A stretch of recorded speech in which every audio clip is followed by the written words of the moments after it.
तो प्रभात खिदमत खिदमत जो खिदमत करता है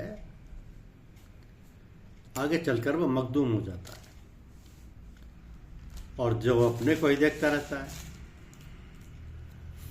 वो महरूम रहता है, खाली रहता है।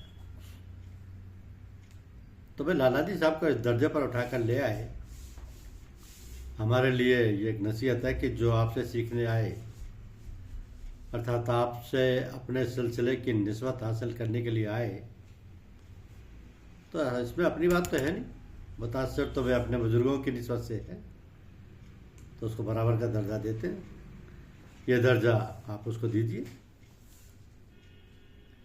शिष्य को ऐसा चाहिए कि अपना सब कुछ दे, गुरु को ऐसा चाहिए कि शिष्य कछु ना ले, कुछ ना ले।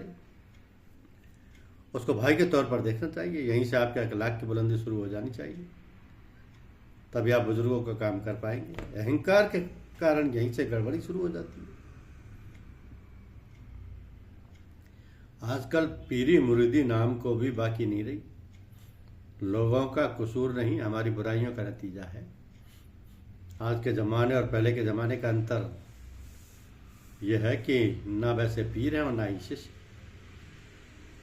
इसलिए जो पहले गुरु शिष्य का एक पवित्र रिश्ता हुआ करता था, वो धीरे धीरे लोप होता जा रहा है, और इस कमी के लिए शिष्य को जिम्मेदार नहीं ठहराया। सारी जिम्मेदारी पीर ने अपने ऊपर ली कि हमारी कमियां बुराइयों का नतीजा है, जिसके कारण आज ये गिरावट आई है। जहां लोग और खेल खेलते हैं, वहाँ पीरी मुरीदी भी करते हैं। अपने एसोसिएशन बनाना, फंड बनाना, इन सब का अच्छा नहीं माना गया। व्यक्ति बनाने की बात है। आपके अंदर से वो लहर झलकनी चाहिए जो पूज्यपाद साहब जी में झलकती थी, लाला जी साहब में। वो 100 थे, आप 2 हैं, बहुत काफ़ी है। जब उनकी महक झलकेगी तो उसमें सबूत की ज़रूरत नहीं होगी। आपके अंदर से उनकी आवाज़ आना चाहिए, उनका असर आना चाहिए। इसके लिए आपको अपने को गला देने की ज़रूरत पड़ेगी। पीरी मुरीदी साधारण दुनिया का खेल नहीं है। परमार्थ के मार्ग में कदम रखने वालों के खेल भी, खिलौनों भी ऊंची आध्यात्मिक स्थिति का होना चाहिए। ये खेल खेलना साधारण लोगों के बस की बात नहीं है। आध्यात्म के खेल में जो अनेक बातें ग्रहण करनी पड़ती हैं, उनमें सबसे श्रेष्ठ 2 स्थान होते हैं जिनके बगैर ये खेल हो ही नहीं सकता। पहला स्थान गुरुदेव यानी पीर मुर्शिद का होता है।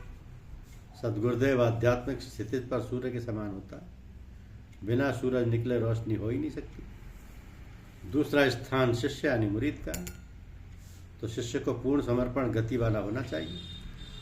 इस संसार में सभी लोग पैदाइश से लेकर अंत तक खेल करते रहते हैं। ज़्यादातर लोग ऐसे खेल खेलते हैं जिसका परिणाम इसी संसार में समाप्त हो जाता है। इस तरह के व्यवहार का अपनी दृष्टि में कोई महत्व नहीं। जो खेल दुनिया में ही खत्म हो जाए, उसमें इंसान कितनी तरक्की करता है, सब बेकार है।